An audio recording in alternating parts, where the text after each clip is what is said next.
Kembali lagi di indahnya Ramadan, masih membahas mengenai apabila kita sering beribadah tapi ternyata hati tetap terasa kosong, ini apa yang harus kita perbaiki. Saya lanjutkan lagi ke Kiai Sumarno. Kiai, jadi untuk bisa kita memahami makna dari gerakan sholat, makna dari ritual ibadah, dari ucapan kita, supaya benar-benar sampai ke hati, bagaimana Kiai?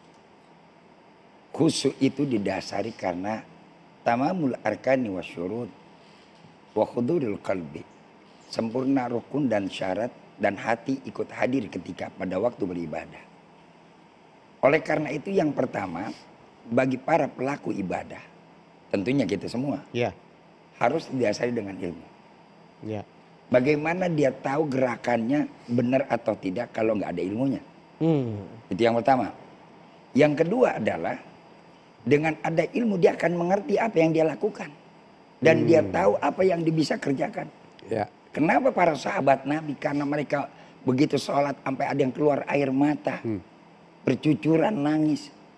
Ya kalau kita kan nangis juga nangis pada waktu sholat. Cuman mikirin utang. Ya. Sahabat Rasul bukan main. Ada seorang sahabat Nabi. Ketika dia sholat dia sampai menangis dan air matanya itu sampai jatuh ke lihyanya. Lihya ini jenggotnya. Sampai basah. Lalu Sa'ad bin Abi Waqqas melihat dan ngadu kepada Rasul. Apa jawab Nabi? Wa qalbu hadir. Hati dia tuh hadir ketika itu. Dan itu juga dilakukan oleh siapa? Ali bin Abi Thalib ketika kakinya terpanah. Saat untuk menyabut panahnya dia mengambil wudhu. Lalu dia sholat. Begitu dia sholat dia perintahkan sebelum dia melakukan sholat. Dia perintahkan nanti ketika aku sholat. Kau tarik anak panah itu dari kakiku. Masya Allah. Ketika itu apa yang terjadi sampai orang yang menarik pun takut dan ragu. Setelah dia lakukan, dia tanya, wa kaifa tas'ur, bagaimana kau rasakan? Apa jawabnya Ali? Qalbi masghulun bi rabbi. Hatiku ini sibuk bicara sama Allah. Jangankan baru anak panah kau cabut, barangkali pedang kau tanggalkan di leherku, tak akan aku bergeming dalam sholat. Luar biasa. Kenapa? Khudurul qalbi. Oleh karena itu ketika kita sholat, yang pertama begitu kita pancangkan niat. Walaupun sunnah bitalafud dengan melapatkan itu niat. Hati kita harus betul-betul tertanam. Dan hilangkan segala urusan-urusan duniawi. Sampai-sampai ada satu ayat. Ayat ini tentang masalah khamar minuman keras. Tapi Wahab bin Munabbah mengartikan. La taqrabus shalah wa antum sukara hatta ta'lamu ma taqulun. Ya. Jangan kau dekati sholat, jangan kau lakukan sholat. Kamu dalam keadaan mabuk. Wakilah dikatakan oleh Wahab bin Munabbah. Annahu yakni adalah hubbud dunya. Dia sibuk dengan dunia sehingga dia jadi mabuk. Sehingga dia nggak tahu apa yang diucapkan. Jadi dia nggak mengerti apa yang diucapkan. Pikiran dia ngawur. Iya. Masya Allah. Kalau kita artikan. Ihdinas siratal mustaqim. Siratal ladzina an'amta alaihim ghairil maghdubi alaihim waladdallin. Itu memiliki makna yang luar biasa. Tunjukilah kami ya Allah jalan yang lurus. Ada satu iktiraf bahwa selama dalam hidup ini 24 jam. Dari satu waktu sholat ke waktu sholat. Dia sudah banyak penyimpangan. Banyak kelalaian. Banyak tikungan yang mereka terjang. Banyak lagi perilaku-perilaku yang mereka lakukan yang menyimpang. Maka dia minta petunjuk. Di situ bisa kalau kita maknakan. Orang mana yang gak keluar air mata. Ke Ustadz kalau begitu. Bicara mengenai khusyuk tadi yang dijelaskan sama Kiai Sumarno. Untuk bisa mencapai ke sana. Kan tidak semua orang mengerti apa yang kita ucapkan. Lalu juga apakah khusyuk itu otomatis akan langsung membuat kita terisi hatinya. Tidak hampa bagaimana? Saya belum berani pakai kata khusyuk. Karena bagi saya itu berat banget. Saya lebih kasih istilah menikmati sholat atau menikmati ibadah. Ada sahabat Nabi namanya Muslim bin Yasar. Muslim bin Yasar ini tabi'in, bukan sahabat, tabi'in. Tabi'in itu generasi setelah sahabat. Beliau tuh kalau sholat masih lebram, dia panggil istrinya, anaknya, cucunya, dia ngomong begini. Tahaddatsu falastu asma' hadithakum. Kalian kalau bisa ribut ya. Saya nggak bakal denger omongan kalian. Oh gitu. Kelasnya tuh. Kalau kita kan beda. Abah mau sholat, jangan ribut, anteng dulu. Betul ya? Tapi kalau muslimin diasar justru nyuruh keluarganya pada ngomong. Saya nggak bakal denger omongan kalian karena saya lagi tektokan sama Tuhan nih, lagi chit chat, tektokan sama Tuhan. lagi dialog. Iya. Al-musalli yunaji rabbah. Salat itu tektokan sama Tuhan. Iya.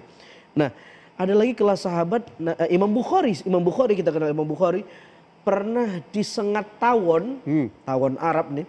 Namanya zanbur, 17 sengatan. Nama tawonnya? Iya, nama tawonnya zanbur. Jenis tawonnya. Sejenis tawon. Iya, jenis tawonnya. 17 sengatan dan tidak membatalkan sholat. Ditanya tuh Imam Bukhari. Ya Imam, kenapa kamu tidak batalkan sholat sementara kamu digigit sama zanbur? Dia bilang, saya begitu menikmati bacaan saya. Menikmati. Tapi ini kan kelasnya Imam Bukhari, Ya. Muslim bin Yasar. Ya. Kita tidak ingin kemudian kita, saya sakti nih kalau sudah sholat. Nggak begitu juga. Maksud saya minimal kita bisa menikmati sholat. Iya, Karena kalau kita berkaca dari Muslim bin Yasar, Imam Bukhari berat banget levelnya. Iya. Nabi sendiri memberi contoh kepada kita satu ketika pernah punggung beliau dinaiki cucunya. Tapi Nabi tidak bangkit dari sujud. Artinya kan Nabi tidak terpisah dari dunia luar juga. Jadi khusyuk bukan berarti terpisah dari dunia luar, bukan. Iya. Bukan mabuk, fana. Iya, bukan hilang. Mungkin itu kesadaran. bisa terjadi, tapi tidak setiap waktu. Iya. Kondisional. Iya. Nabi sholat sunnah pernah satu ketika tapi sambil membuka pintu untuk Aisyah. Sambil berjalan. Tapi berjalannya bukan berjalan yang membatalkan gerakan. Tetapi sambil membuka pintu karena Aisyah masuk ke rumah. Artinya begini, saya pengen kasih tahu. Iya. Biar riwayatnya seimbang. Iya. Nabi sendiri mencontohkan khusyuk itu. Apa kita berani bilang Nabi gak khusyuk? Nggak berani. Gak berani. Iya. Berarti kan pemahaman kita terkait khusyuk yang harus dibenahi itu. Betul. Jadi khusyuk paling tidak dalam versi yang lebih sederhana kita tahu kita lagi ngapain. Nah, oke. Sadar. Gus, kalau begitu, untuk memberikan kesadaran diri kita, ini saya menggunakan kalimatnya Ustadz Azhari tadi, menikmati ibadah dan tetap fokus ya. Jadi di dalam penikmatan itu kita memahami, di dalam pemahaman itu kita melakukan, di dalam melakukan itu kita penuh dengan kesadaran, berputarkan ya. Nah, untuk bisa mendapatkan ini bagaimana, Gus? Ya, ada di luar rangkaian itu sebenarnya untuk mencapai itu. Oh, Yaitu ada resources yang kita dapatkan seperti apa, yang membuat diri kita bisa menjadi seperti ini. iya. Karena contohnya sholat itu tidak bisa ibadah sendiri, tapi apalagi khusyuk ya. Khusyuk itu menurut saya adalah capaian yang paling tinggi yang tidak semuanya orang bisa. Dan untuk mencapai ke sana, awal itu dengan ritual. Awali dengan rutinitas, awali dengan sebagai ritual dan sebagainya. Awalnya adalah kewajiban, kita merasakan nyaman, dan kita merasa ngeblend. Nah, kan situ tahapan-tahapannya. Iya. Nah, untuk mencapai ke sana, lihat dulu kita bermuhasabah. Jangan-jangan ada sesuatu yang menghalangi hati kita untuk bisa mendekat dengan Allah SWT. Ada hijab di antara hati kita dengan Allah SWT. Iya. Bisa jadi rezeki yang tidak halal. Apa yang kita makan bisa jadi tidak halal. Jadi nggak ketemu-ketemu ya, tidak Nggak ketemu. terbuka gitu ya. Nggak ketemu. Jadi kalau misalnya kita bicara masalah sholat khusyuk, ya bukan sholatnya saja yang Ya, harus kita bukan cuma perbaiki. sholat ya, Gus ya, kita bicara Bukan. beribadah. Itu bagian dari yang lain juga. Iya. Nah, bisa jadi kalau misalnya ada kok saya sudah merasakan seperti ini, sudah saya lakukan semuanya, ibadah sudah saya lakukan semuanya, tapi kok masih belum dapat feel-nya nih. Ya. Ada something wrong, yaitu diantaranya adalah jangan-jangan ada harta anak yatim yang kita makan. Ada sesuatu yang bukan hak kita makan. Itu mengotori hati kita. Dan ini yang membuat hati kita menolak, denial dengan kebaikan. Iya. Denial dengan kebenaran. Iya. Nah, sehingga tidak bisa kita bicara sholat hanya sholat. Iya. Jadi Tetap perbaiki diri dulu. Perbaiki diri dulu dan sebagainya. Dan yang kedua, orang yang merasa hampa dan akhirnya itu nanti levelnya setelah hampa, nanti akhirnya dia akan menyalahkan Tuhan. Saya ini sudah melakukan sholat, sudah melakukan seperti ini, Iya. hidup masih belum tenang, Iya. Rezeki belum datang. rezeki belum datang. Nah, orang seperti itu biasanya merasa bahwa yang membuat Allah itu memberikan rahmat, memberikan rezekinya itu karena hitung-hitungan dengan Tuhan. Saya sudah sholat, kenapa enggak kau berikan? Padahal sholatmu ini masih belum bisa menutup nikmat Allah yang berikan kepada kita semuanya. Kita sholat 1000 tahun, tidak akan bisa membeli harga mata kita. Harga mata.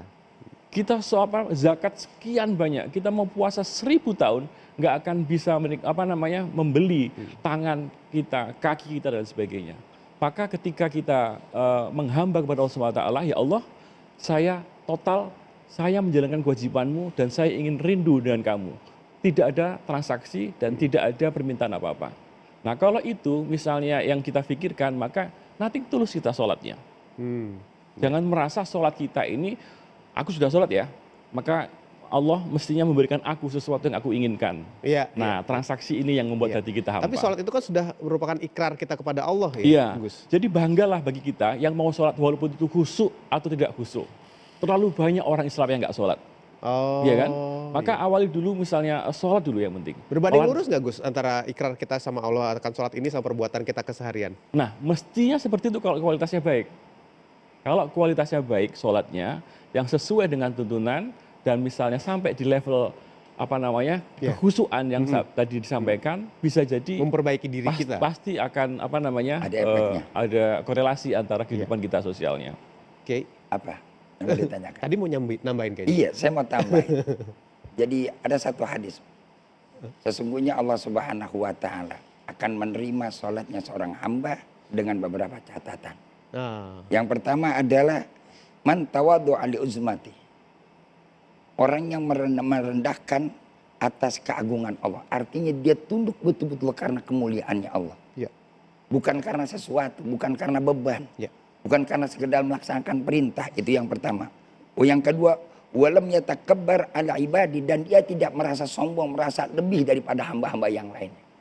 Kadang-kadang ketika kita sholat pun kita masih menunjukkan kesombongan ibadah kita dengan orang lain. Merasa diri kita paling benar. Merasa gerakan kita paling sempurna. Dan ini nggak boleh kita lakukan. Jangan kita menyombongkan ibadah kita kepada orang lain. Ibadah itu kita kepada Allah. Kenapa kita harus sombong? Allah aja nggak perlu sombong kepada dia. Dan yang ketiga, wa'at amul fakiril ja'i liwajhi. Seperti tadi, harus kita juga yang namanya kita mau sholat kita mau terima. Sebagaimana sering yang kita paparkan. Sholat ini mengajarkan kesolehan sosial. Lihat ke kiri, lihat ke kanan. Ketika ini, mari pada waktu sebelum kau sholat, sudahkah engkau lihat tetangga kamu, saudara kamu, orang-orang yang lapar di sekitar kamu. Maka dilanjutkan dengan sabda baginda Rasul Nabi kita Muhammad SAW, syarat yang terakhir supaya sholat kita betul-betul tidak menjadi hampa. Faida sholeta fasadi mu'adah. Ketika kamu sholat, jadikan sholat itu dah sholat yang terakhir dalam hidup kamu. Benar, kalau kita merasa sholat kita sholat yang terakhir dalam hidup kita, betapa kita fokusnya dalam sholat, betapa kita merasakan kenikmatan di dalam sholat. Sebagaimana kita pada waktu melakukan tawaf wada yang akan meninggalkan kota Mekah, meninggalkan Ka'bah. Di saat itu dengan derai air mata kita melihat Ka'bah saja udah nangis. Apakah aku akan bisa kembali lagi ke tempat ini? Andaikan itu kita lakukan dengan tadi ada 4 syarat. Mudah-mudahan insya Allah saudara-saudara kita dan kita yang hadir pada kesempatan ini betul-betul bisa menikmati rasanya ibadah. Kalau kita udah bisa menikmati rasa ibadah, efek daripada ibadah sholat itu sendiri, tanha anil fahsya'i wal munkar, bisa akan wujud di tengah-tengah kehidupan kita. Ustadz, seperti yang dikatakan oleh Kiai tadi, bagaimana kita bisa menikmati sholat, ibadah khususnya. Tapi salah satunya adalah bagaimana kita mengerti kan. Nah, mengerti itu bisa kita pahami kalau kita tahu apa yang kita katakan. Misalnya bacaan sholat, kita tahu betul artinya. Tapi tidak semua orang mengerti loh. Apalagi kalau kita mengikuti, hanya menjadi makmum.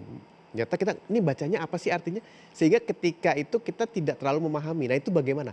Tahan sebentar. Ustadz, kita akan bahas mengenai hal ini sebentar lagi. Jangan kemana-mana.